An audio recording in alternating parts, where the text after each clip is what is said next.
Hello, precious mamas and mamas-to-be. Welcome to my mind-opening interview series with important authorities in the birth world. This is your host, Ilka Bee, with the Liberated Birth Movement, broadcasting from around the world. In this interview series, we're going to once again uncover myths, ask interesting questions, and get out-of-the-box answers. Hello, mamas and papas. I'm really excited to have my baby daddy on today. Oh, yeah. Frankie Finn, to talk about some awesome things regarding hospital birth, home birth, support through pregnancy, and labor and birth that comes from a partner, in this case, a male partner. But this is, addressed to any type of family, same-sex families are totally fine as well. Welcome. Hey, thanks for having me.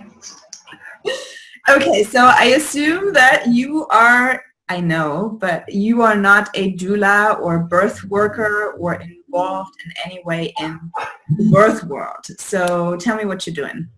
And what are you really passionate about, actually? That's what I really want to know. Well, I'm really passionate about my baby mama, firstly, who is interviewing me. For real, I'm very fortunate to have you as a partner, and I think you would say the same in reverse. I don't think that's just one way. No, I am as far away from the birth world and natural birth. In fact, I only discovered this was a thing, I want to say, like 5 months ago. So to me, it was like automatic that you give birth in a hospital. That the fact that there was even an alternative was news to me. You mentioned before when I first met you, you said I was a doula. I didn't even know what the hell that was. So that's how like disconnected from that world it was. And you said it really cute too. You'd be like doula because you got your German accent. As far as business, since you asked, for those who don't know me, I help laptop entrepreneurs to build like a lasting, thriving, purposeful business so they can go travel the world kind of like we do. The ocean's right over there, which is one of the amazing things about knowing you is we've been in different places, but we've had the ocean as a mainstay in a different spot probably for 9 straight months. So people can travel the world, do what they want to do, and kind of have that real freedom that most people only dream about from winning the lottery. You can do that a whole lot sooner without just hoping. As far as what I'm passionate about, well, the problem, is that that's a lot of things. So I'm learning 2 new languages at once. Entrepreneur ADD. Yes, I'm learning the language right now of my baby. Let me put my earphones on. Give me just a moment.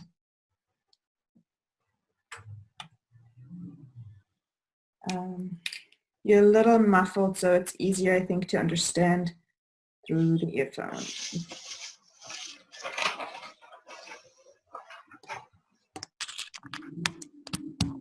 All right. It's really cute because you're just in the room too.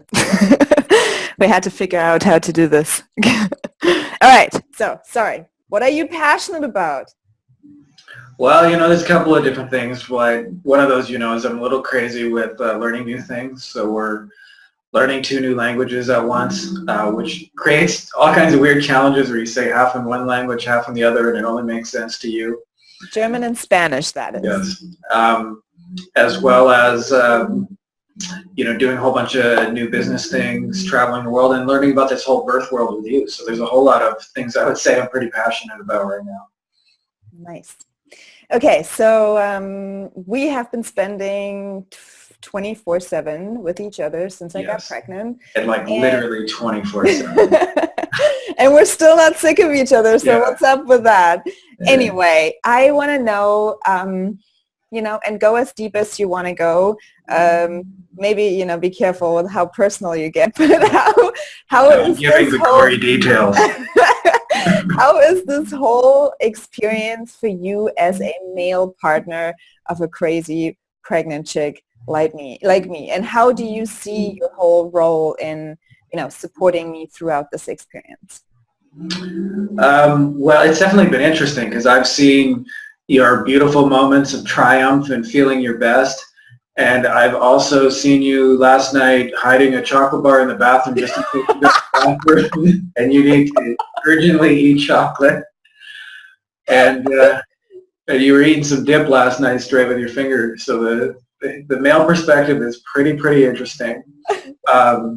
I didn't realize as much as how much it would create like intense hormones for you as you grow, because like I could see you being totally elated and feeling like this is the miracle gift of life, to bawling your fucking eyes out at any given moment. So the struggle can be real. It's really both beautiful for the ups and the downs.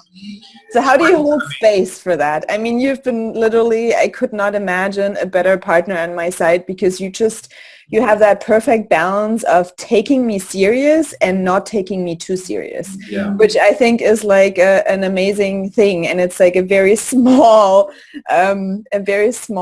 path to walk, because, you know, I am a pretty intense person and I have therefore very intense emotions, and I wonder how you manage to stay calm through it all and to just like, yeah, take me serious when I need to be taken serious, and you know, just hold me and let me cry my eyes out for hours if I need that as well.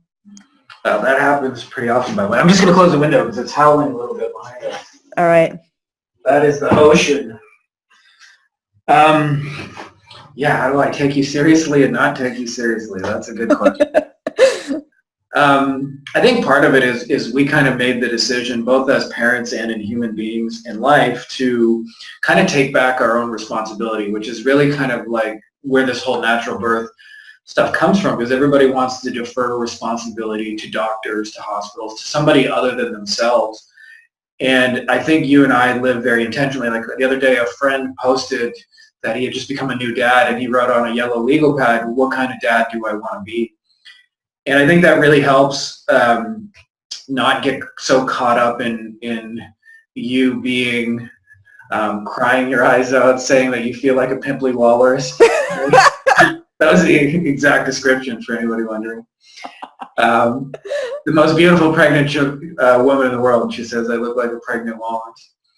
But, you know, just doing that intentionally, deciding what kind of relationship we want to have, and then allowing space for us to not be perfect. Like, you know, I know you're going to have emotional times and stressed out times and fears and worries and doubts. And so it's just like when they come up, I've already realized that they're going to come up before they come up. So it's like I don't have to take you so seriously, because we allowed in the first place and how we wanted to be with each other that we didn't need to be perfect all the time. So sometimes my favorite moments are actually just laying with you when you're all vulnerable and you look a total fucking mess, and I think you look your cutest when you're crying your eyes out and your makeup smeared across your face. Yeah. You know, for a lot of men, I know at least my last relationship, actually, that was definitely difficult. They have a hard time seeing a woman cry. Yeah. Because I don't know what brings up in them, but it definitely is something that they maybe feel like responsible for, or they feel like they, you know, need to fix her, save her, or something like that. And, you know, before we even met, we met in this setting on video through an online coaching program. I cried my eyes out without even knowing you in person, and you were so good in holding space. And I think, you know, that is like one of the biggest expressions of the hormonal changes is the crying. And sometimes it's crying because of gratitude. I see our little gratitude picture in the background. And the little altar we created, but it's sometimes it's literally just coming from deep gratitude of like experiencing this miracle of having a life grow inside me and having an amazing partner to support me through all that. And other times it's just I'm taking a shower and I come out and I'm like, oh my God, there's soon going to be a little baby that I am responsible for nursing and keeping diapered and all of that. So there's fears, there's uncertainty, there's worry, and all of these things are coming up. And how is that for you to experience like me crying a lot through these last 20 weeks? You crying a lot in the last 20 weeks. Yeah, I mean, there's definitely one of the challenges, I think you're right, is like as a man, I can just tell you my experience. Every time I see a woman cry, there's the part of you that just wants to fix them and solve their problem and make it go away for them. Mm-hmm. And it's really, really hard because most times when people cry, in my experience, they just need to let it out, right? That's their kind of cathartic release. So that is what they need to be doing, which is crying. And I think what's actually helped me, and I would say this is really good advice for most women listening, is you actually tell me before you cry what you need. You're like, if I'm a mess, just hold me, please, just hug me. And so it's really easy just to hold you and hug you because you already told me that's what you needed, right? So when it comes to like being able to fix and deal with you, it's like you were so honest and easy about that. It's like my role was very, very clear. And so I may look like this great partner, but I'm just responding to what you already told me. You know? Okay. Well, I was just going to say, I don't think most women realize that they're going to have moments of being a crying mess, and so they just start sobbing, and then their husband or boyfriend or whoever, partner, just doesn't know what to do. And it's like, you know, if it's kind of one of those things that you discuss in advance, it gets a lot easier, I think. Well, that's a good point to like pinpoint, I'd say, is, you know, communication in general. I think that's something that we, at least so far, got down pretty well, communicating our needs to each other. And especially as, you know, going through pregnancy, it's been, you know, my needs have been get away with this terrible smell to I need you right super close right now. Don't make any food that's too intense tasting. Well, let's not forget, you can cry at a kitty at any given moment. I see a kitty cat and I miss it. Yes, whatever, right? Yeah. But there have been like extreme like push and pull situations as well. Yeah. Where I like push you away in a sense, not because it's you personally, but it is because of something else, right? And I think it's important to realize that obviously you don't know what I'm going through in this very moment. Often I don't even fucking know what I'm going through. So it's like I don't freaking know. It's just coming up and I have to let it out, right? So communicating to each other, hey, I don't even know why I'm crying right now. It's just like I'm just overwhelmed. Or, you know, hey, I'm kind of feeling really freaking nauseous right now. So if you keep on cooking something with like 14 different spices and it's like 14 different delicious spices. Yeah, I gotta say you're an amazing cook.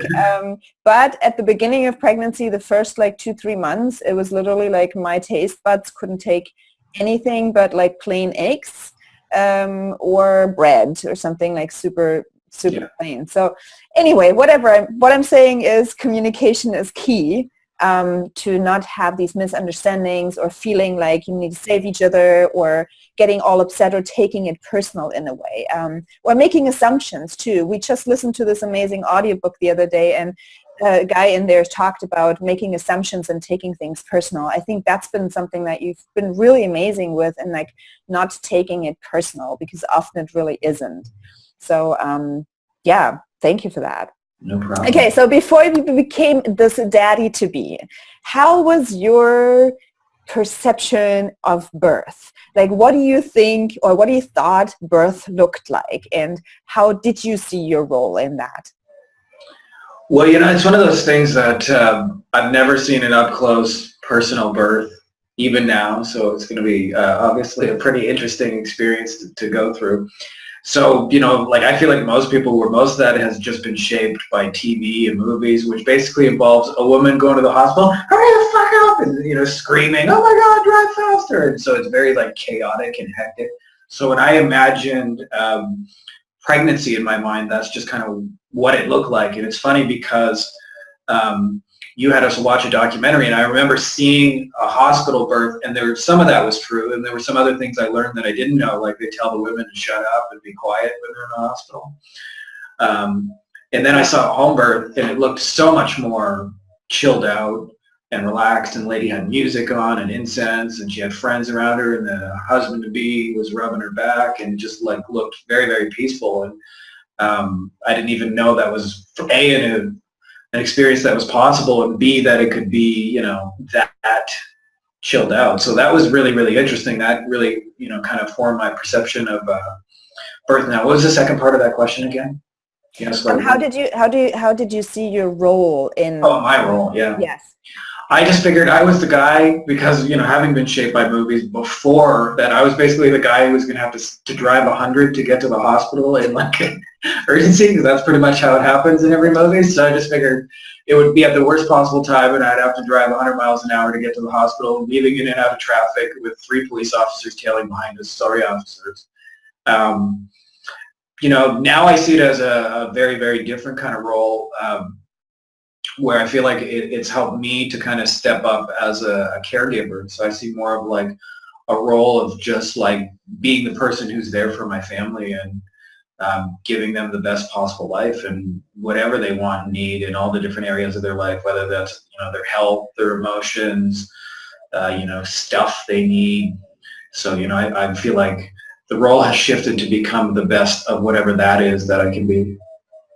Nice. I'll still hopefully staying sexy to my girl. Oh, hell yeah.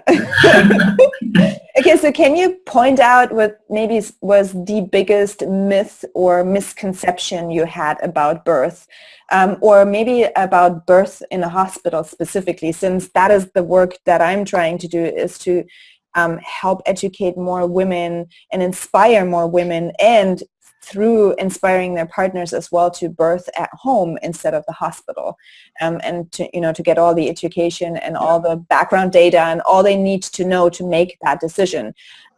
So I want to know, because that's what we decided for us as a couple and a family to do. What was your perception of a hospital birth specifically before, or what was a myth or misconception you had? Yeah, I mean, I think I started where probably like at the most basic level, where I assumed that the hospital was the only choice. And then when I found out that there was an alternative, I think I probably had a second myth that I think most people have, which is it's dangerous. So we're going to have it at home. And the things people tell us, you could die, aren't you worried about this? And so there's a lot of kind of like fear-based thinking. And it was really, really interesting because firstly, I mean, to just be completely honest, there's danger no matter where you are. Something can happen both at home or at the hospital. There's nobody who's ever going to be 100% safe and protected. But what really blew my mind is when I looked at the empirical data, like the raw hard numbers, scientifically provably, and I found out that hospital birth is significantly more dangerous than home birth.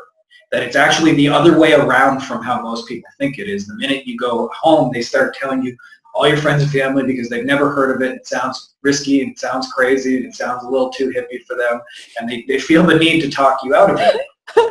Totally. And as we've gone down this journey of this myth, and as I've learned, like, why wouldn't it be more enjoyable to sit at home with your friends, relax, to have some incense going, do some music, to be around loving people, to be relaxed in a warm bath, to have some beautiful touch, having nice conversation in a location that you enjoy? Why would that be more difficult than, screaming, telling you to be quiet, you can only lay in one position, hurry up, push, push, push.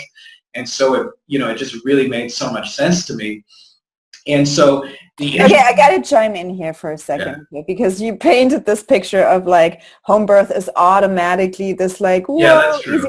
Okay, so that's not the case. It is still the intense, raw experience of pushing a little human out through your vagina. Okay, so that's still there, and women will make noise at home, right? But they're allowed to, because they're in their own like freaking role as the guidance of this whole experience. I think that's a big difference, that, we need to make sure to not paint a picture of, the hospital is, for different reasons, more intense. Yes. Yeah. Okay. Yes. There's definitely good and bad scenarios within both pictures, for sure. But for us, obviously, since we're very intentional, obviously, it's been my goal from the beginning to have, something beautiful like that, as beautiful as it can be within, the intensity. And, I'm sure you're going to have your weak moments in there. Absolutely. I'm sure. But it's really the biggest challenge, I think, is when you step out of these myths. What I found is now that the experience has changed, where there's all these people trying to warn us about the dangers. And as I look more deeply into it, I feel compelled to warn people, like, are you sure you want to go to the hospital? And it's not like we judge people who did that, because 4 months ago, 5 months ago, I had no idea, right? So, but just, like they're trying to save you, and in many ways it's you who needs to save them. And it's just so interesting that we have that backwards, because so much can possibly go wrong in a hospital. And what I learned is, hospitals are businesses. They're not, whatever. But first and foremost, their goal as a business, and this is like legally required for corporations when you start them, is their goal above all has to be to make a profit. And the reality is it makes more money and it is faster, meaning they can make more money more often if they cut you open and get you out of there. And that's why some hospitals have 65% C-section rates, which is absurd. Is they're telling every woman that goes in there that they need to be cut open, and surely not 2 out of every 3 women require surgery to deliver a baby. So it's like, it's been really interesting to watch the myth of this is the more dangerous, this is the more risky, this is the more out there and weird. And then when you look at it, you're like, well, this is how nature's done it for thousands of years. The survival of our species has depended on this process working. It's actually more dangerous to go where they have a $25,000 incentive to cut you open if it's not progressing fast enough. And so, oh, yes, that is so fucking true. yeah. Wow. Yeah. Thank you for putting it together that way. It's still 99% or maybe 98% of all women have their babies in a hospital in the U.S. And that's interesting enough. We're pretty alone with that in the U.S. because not everywhere in the world that's common, right? And I think we sometimes mix things up, like, are they common and are they natural? Just because, or normal, right? Yeah. Because things are common does not necessarily mean they're normal. And because we now, for about 2-3 generations, have this picture of we're giving birth in the hospital and that is the normal thing and that's the common thing. It's the common thing. It's not normal because of that. Yeah. I mean, both you and I, funny enough, we were breech babies and we were born by cesarean, obviously in the hospital. So my brother was born naturally. So my mom, even 30 years back, had a VBAC, a vaginal birth after cesarean, which was like a big deal then. And she was just like determined. She's like, hell no, even if this baby is 12 pounds, which my brother was, I'm going to push this baby out through my vagina. I do not want you guys to cut me open again. These are like, common things to happen in the hospital, as you said, and they happen because we don't give women that space that they need and the support they need to actually unfold themselves and let all these natural hormones and all these natural sequences that are, as you said, designed since eons by God and nature and everything involved, right, to work. So women's bodies work. And this is like the next question that I want to ask you is like, what made you change your mind? Besides knowing, there are these things in the hospital that they do that happen to not support a natural birth, but at the same time, why do you support then a birth at home? Like, what makes you trust in that process? Well, I mean, the first thing is I think that one of the best things you can do is just get your partner and you on the same page for why you're on it. That was certainly one of the reasons. I feel like it's best if we're a team too, rather than competing ideas. So even if you had wanted to do something that I didn't support, I would find reasons to collaborate in that regard. Second reason is I think it's another myth, kind of compounds on the earlier question, which is I think most people assume, like I did, that the stuff in the United States is the best of everything, and if we're doing it that way, it's because it's the best available, most medically stable, proven, scientific, accurate thing. And I had kind of assumed that, but one of the things that really happens as we've traveled the world is we get to see a whole bunch of different cultures. And so a lot of times when they're comparing like a home birth to a hospital birth, they're comparing like the United States to, a third world African country, and it's not really an apples to apples. But one of the places that we've both been to is Holland, or the Netherlands, depending on what you want to call it. And it's another first world country where it's the only really first world country where it's very, very normal to have home birth. It's the much more common way of doing it. It's really, for that reason, it's the closest apples to apples comparison you can make. And what we noticed there is that statistically their birth rates in every regard are significantly better than in the United States. It's much safer to do it in Holland, and again, it's the most apples to apples comparison. And another thing that you and I have had is, there were a couple different times on our travels within the United States where we just met, for lack of better terms, some really fucking crazy ass homeless people. Where we're just going for a walk in the middle of the night and really crazy people would, in some kind of drugged out state, come at us. And one of the questions we kept asking ourselves, like, where does all this mental illness come from in the United States? Because they don't have this other places. Like, not to this extreme. Like, why are there like really deranged, crazy ass homeless people? I just don't see them wherever else I go.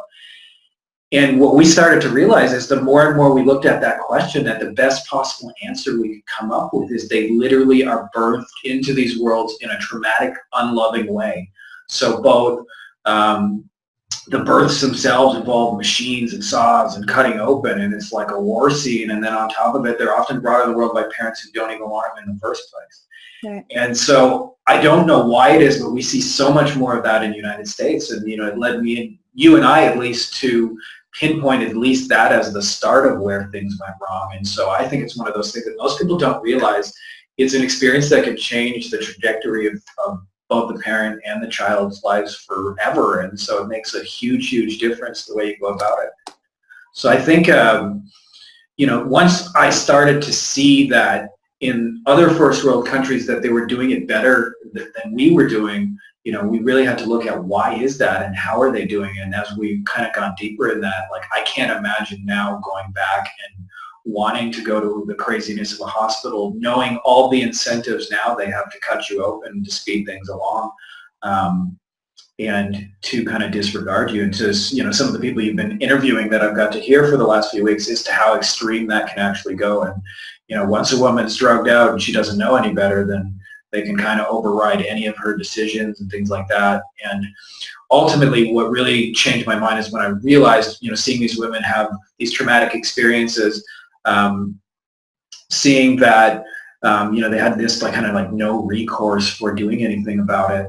And, just a whole lot of bad things were happening. And it was like, at the very least, we're going to take it in our own hands. If stuff goes wrong, we'll own that and take the responsibility, and we're willing to kind of deal with that uncertainty. So I can't imagine doing it any other way now.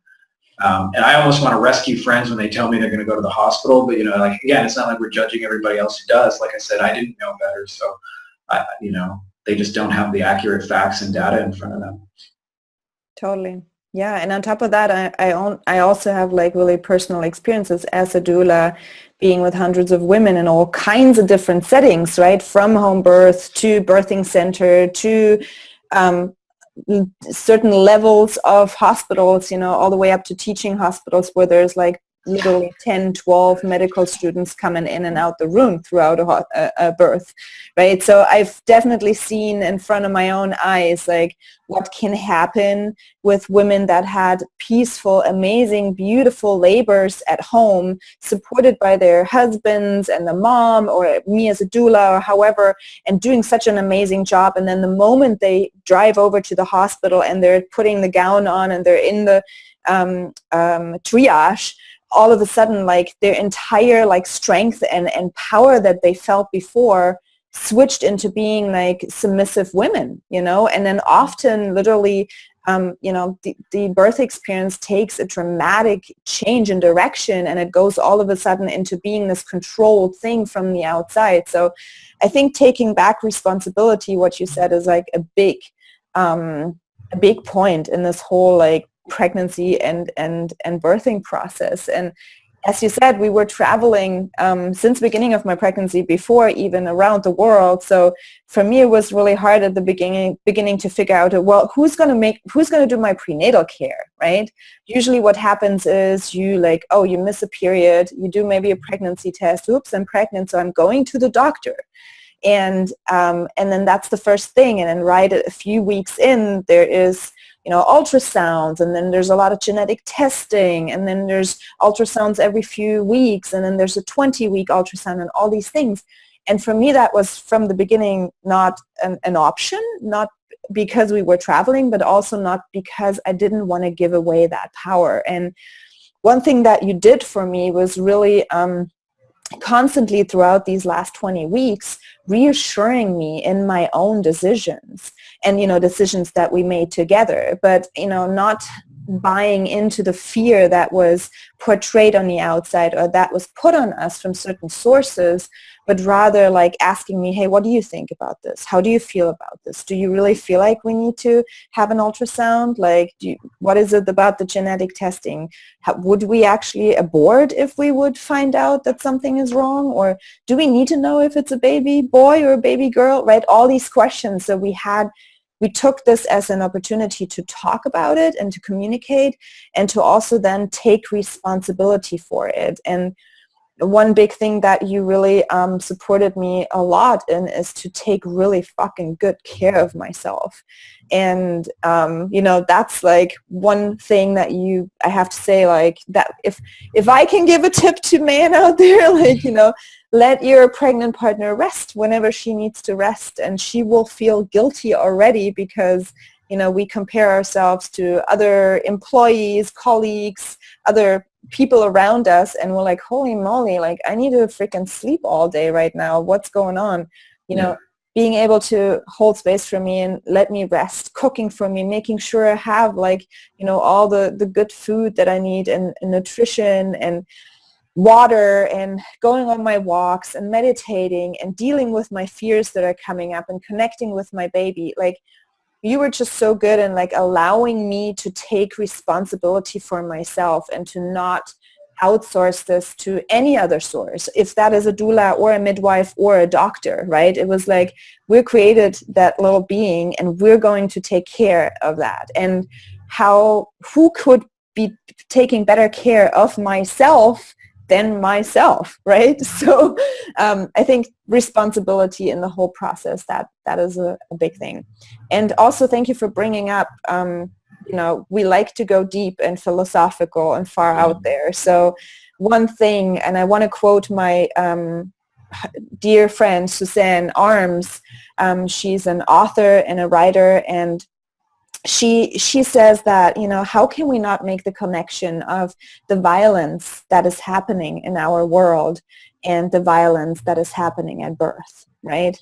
And it gives me chills, actually. Yeah. I miss her so much too, but Suzanne is an amazing person. She's been in this world for over 40 years, and she is such a great visionary too, and she can see all of these things that we were just talking about, like, where does all that craziness come from? Where do all these school shootings come from, right? I mean, that's not happening anywhere in the world as far as I know, right? But America has that crazy pharmaceutical system with so many people being like addicted to drugs. Like, it all plays in. It's not one point. It's not a black and white problem, but it starts all with having a peaceful entry into this world and being supported and being loved and having the mother and the couple be empowered together, taking responsibility for this experience.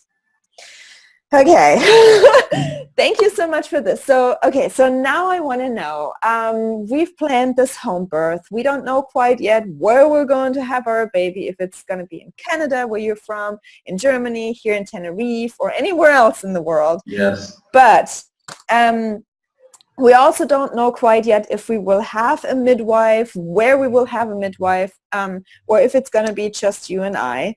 And I'm not going to say this too loud because my parents will freak out about this a little bit, but I don't care. That's something that we had to just decide. If we just do this together, then this is how it. Yeah. And let's put a little asterisk on that and mention that you were a doula for many, many years yourself. Yes. And so you're quite familiar with all this. And it's not as if you're a complete newbie who says, screw it, this is my first birth, I'll do it myself. Totally. Yes, I definitely have a lot of experience. I went to midwifery school. I have lots of empirical, situations that I can recall, and I know a lot about this. Hands-on first experience. Exactly. Yes, still, right? How are you going to see your role now? Before, it was, I'm driving 100 to the hospital, and then I'm probably going to stand back and I let the doctors do, right? So describe to me now how you see this birth experience go down and how you see your role in it. And you can be totally descriptive. I'm very happy to share my birth vision with the world. Okay. Can I first just, something you made me think of earlier as you were on that? You mentioned a couple of really, really good things, and I think it's worth mentioning. You know, one of the things I've realized from you is that most women have two really difficult things to deal with that really screw up their situation. And the first is that just the uncertainty of just like, is my baby going to be okay? And like every woman, you know, who's a good mother in the world has at least worried about that at least one time.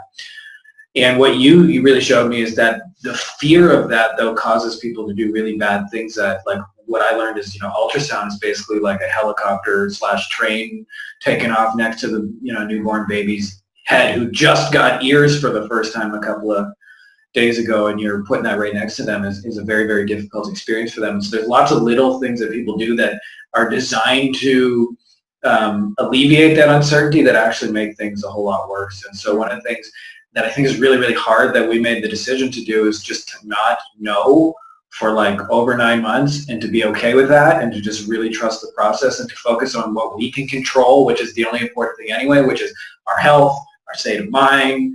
Are we comfortable? Are we in the right location? So it's been really, really important. Are we good with each other, right? Do we feel a good relationship? Exactly. Yeah. So focusing on the pieces that we can actually control are within our power, and doing our best to manage those. And then I think the second thing that you really opened my eyes to is most women just don't have knowledge on it because they defer to the hospital and to the doctor and assume that those people already know. And what they don't and that they already want the best for you. Exactly. And often, like, doctors don't know better ways themselves. Like a surgeon who gets trained to do surgery makes their living doing surgery. Of course, the surgeon is going to recommend surgery as the best possible option, but is that really the best option for you? I would personally say, in my opinion, in most cases, it's not. Certainly not at the rate where 2/3 of women in some hospitals are being cut open. And certainly, I don't know what the actual number is who need C-sections, but I can promise you the ones who need it is significantly lower, as evidenced by what happens in the rest of the world. As far as how I see my role changing, that's an interesting question, because now how I see it, you know, I just having talked to other dads who've recently went through this process, I'm at that age where friends are having kids, babies left and right. And one of the things they told me is that the hardest thing was just watching her go through, you know, physical intensity and being at pain at times and not being able to do anything about it. So I think my role now during the actual labor experience is just to give you the most loving, supportive, comfortable, relaxed physical space that I can possibly give you, so that, you know, even if I could only take 5% of your pain away, that would be worth it to me. So, like, you know, focusing on what I do can control. Is the smell okay? Are you comfortable? Do you need help getting from here to there? Do you want to just lay? Do you need a hug? Or you want to cry your eyes out? Whatever it is, doesn't, you know. So I see my role as just really doing my best to manage space so that you're okay and you're in the best possible state. Because, you know, physical intensity is one thing, but, you know, I've learned it's more important how you react and how you deal with it and what you can control. So okay, this is exactly what I wanted to right now ask you, is because, you know, that's what you're doing in your work with people, you know, in your business too. You're also like a Jedi master shaman, right? Yeah. So you're working with people on their mindset. And that is something I think you helped me a lot with, and, you know, which I see your role as well a little bit in, you know, going through this birthing process is, you know, to help me like change my perception on certain things. And that's what I'm, you know, trying to teach other women as well is, and I liked how you were reluctant to use the word pain, right? Physical intensity is way nicer to describe it, because we have this perception of what birth is, and birth is suffering, right? That's something that women have learned for so long. Yeah. And I believe that we can change that perception, and that begins in how we talk about it and how we think about it, right? And how we talk and think about fear that's coming up too, right? Like uncertainty, what can we control? How can we react to it? How can we handle it, right? it is going to be intense. As I said, you're pushing a human out through your vagina. That will always be intense. Yeah. But it is how we're going to see it. And my wonderful friend and doula and trainer, I had her on the interview yesterday, Betsy Schwartz. She said, like, well, what are you choosing to focus on, right? Is it what actually is going on in this very moment in your body, and you are able to stay present and you can focus on the love and the care that you receive, and the people that are around you and support you? Or is it like you're focusing on the pain, right? Or you're focusing on, oh my God, it hurts here, oh my God, it pinches there, and oh my God, like, right? So it's like, what are we focusing on, and how do we perceive this intensity? And you've been really good at that in the past, and helping me change my mind, and whenever fear's coming up, rather like switching into gratitude. And you told me just the other day when I said, oh, are you not jealous that you're not having a baby inside you? This is the most magical thing in the world. And you're like, hell no, I'm really happy I'm not going through this. You're like, I'm going to remind you when you're in labor, and you're like, get me the fuck out of here. It's like, this is the most amazing magical thing, right? Yeah. But this is exactly, I think, what I need to hear is like, hey, this is going to go, like, this is only going to be lasting for so long, right? And then you have this amazing reward. You're like a family, and you have this beautiful new being in your sphere. And these are the things to focus on. Perfect. Well, okay, my last question before we end this. What is your biggest tip you can give any new daddy-to-be, that is supporting his partner, girlfriend, wife, however, who's pregnant right now, through labor and birth and pregnancy? Like, what would you say is your biggest takeaway from your experience so far, and what would you like to share? I really feel like, especially speaking to the ones that are kind of going the direction we are, which is towards a home birth, and that are supporting a partner in that, I really think the most important thing you can do is really truly educate yourself on that.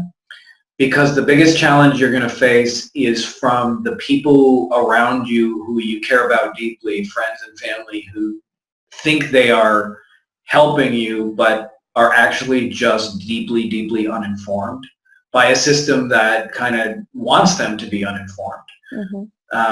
Nobody's publishing. If the doctor walked in and said, hey, 2/3 of our people we cut open, come on in, you would probably feel a little differently. But if you know that and educate yourself, it's very, very hard to do that. So even if you want to go to a hospital or do anything, like, just know what you're getting yourself into.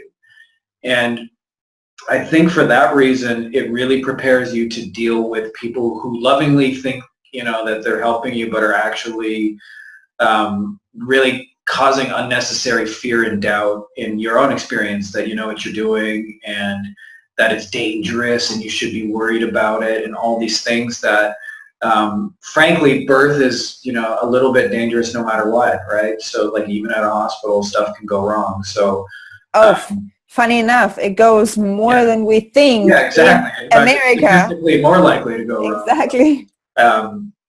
But even still, like, no matter what, you can't purposely avoid that, so you can just focus on the things you can control. And I think it really is necessary, because you will face resistance from people who think you're a weird-ass, crazy hippie and don't understand that it's very rational and logical as well. Like, this is what the human body has been designed to do for hundreds of thousands of years.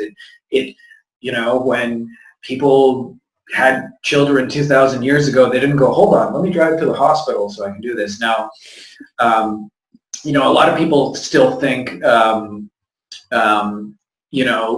there's danger of dying, it's so horrible. But like I said, there are other first world countries that do this, and they're actually a lot safer than we are.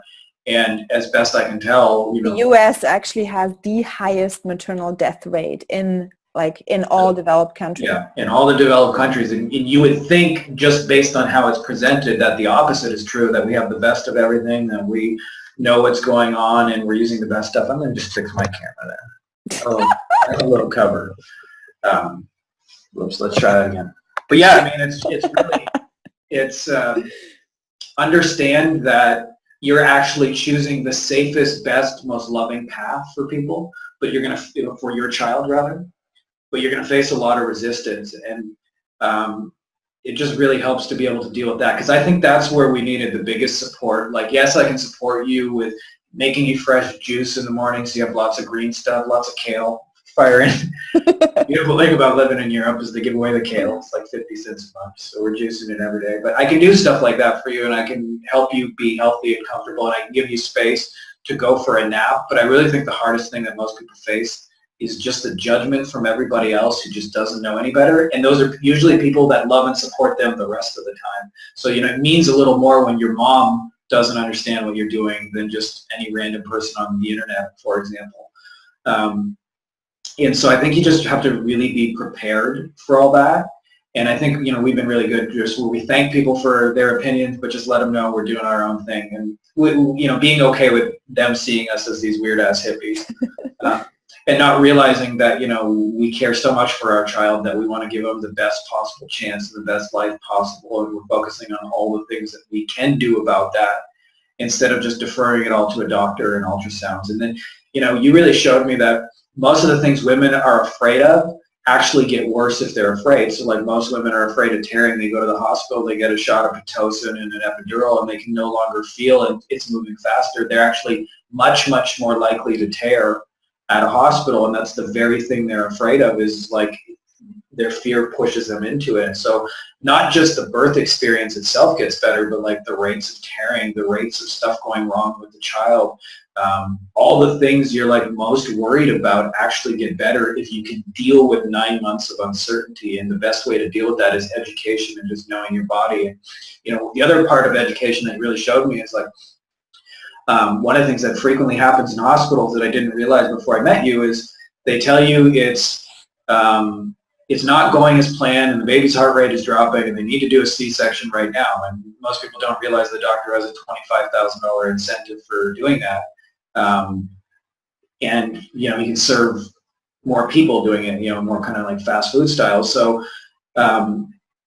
when those kind of things happen, most women are like afraid of all these things that actually like compound and get so much worse. And it's like, if you are educated, you know that when they say it's too fast, or that you need to push, or we're going to suck the baby's head out with a vacuum cleaner, when those things come up, you know that those are not accurate statements. And you don't have to automatically believe them, and you can override and make your own decision. Even if you have a birth at a hospital, you can emphatically tell them no, right? Like, you have to be very, very strong in that. And I think whether you do it in a hospital or you do it at home, like, it is to your benefit to know what is supposed to happen. Because if you don't know what is supposed to happen and you defer it to a doctor, in my opinion, most of those people don't have your best interest in mind. And even when they do, they can often be uninformed themselves. Like, we have this idea that doctors are infallible and they know everything. But like I said, a surgeon is going to recommend surgery. That's what they get paid to do. So he may be in his best place of honesty telling you that's what you need, but that may not actually be true, right? Just because he believes it. And so you got to be really, really strong in just knowing this because of all the resistance you do. And I think when you realize that you've done more research and you've looked into it better than everybody else and you know it's supposed to happen, then you can comfortably deal with the kind of judgments and criticisms that come up from all the people that, are on your side but don't know that they're not actually helping you in that aspect. So I'd say education. Know what's supposed to go on. Yeah.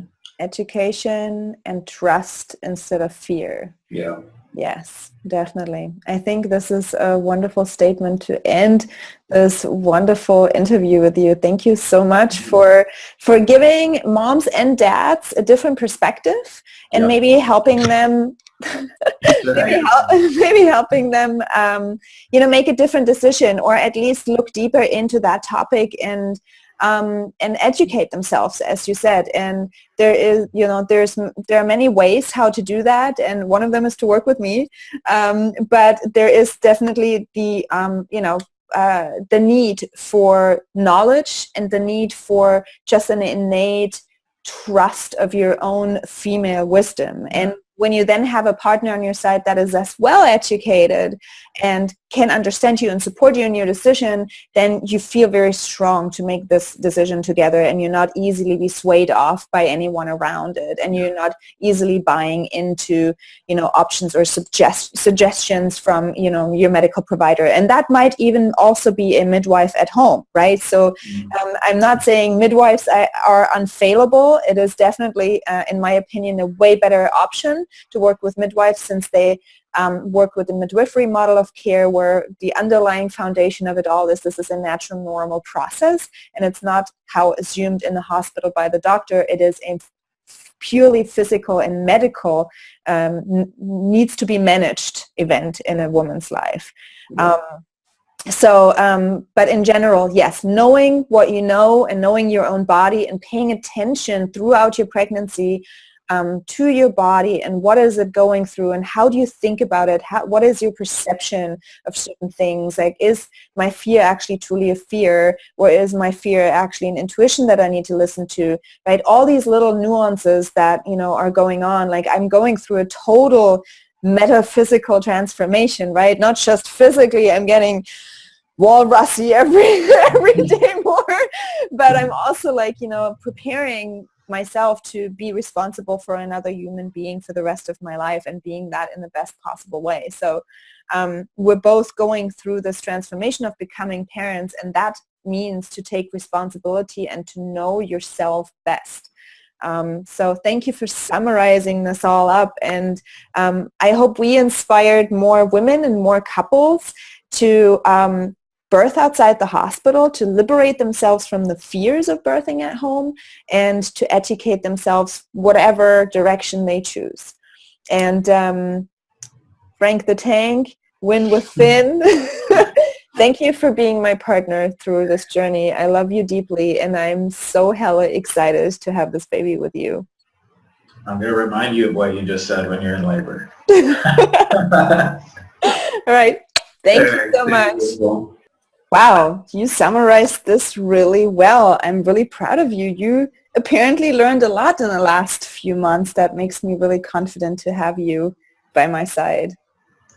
Well, you know, I'm pretty lucky to have somebody amazing to absorb all this around.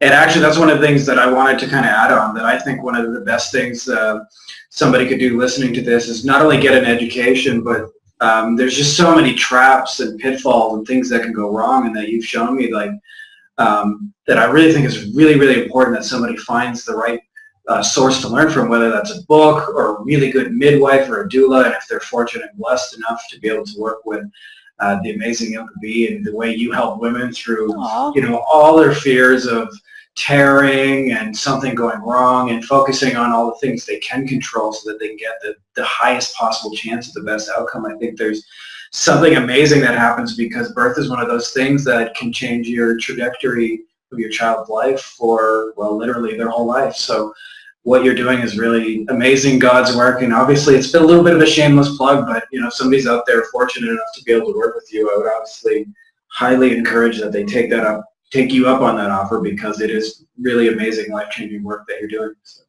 just wanted to say that. Thank you so much. I appreciate that for sure. And hopefully you will, you know, keep on spreading the word as well. Yeah. So, well, thank you so much for your time and for sharing everything you did with us and with the rest of the world. I love you. Now you got to give me a kiss in real life.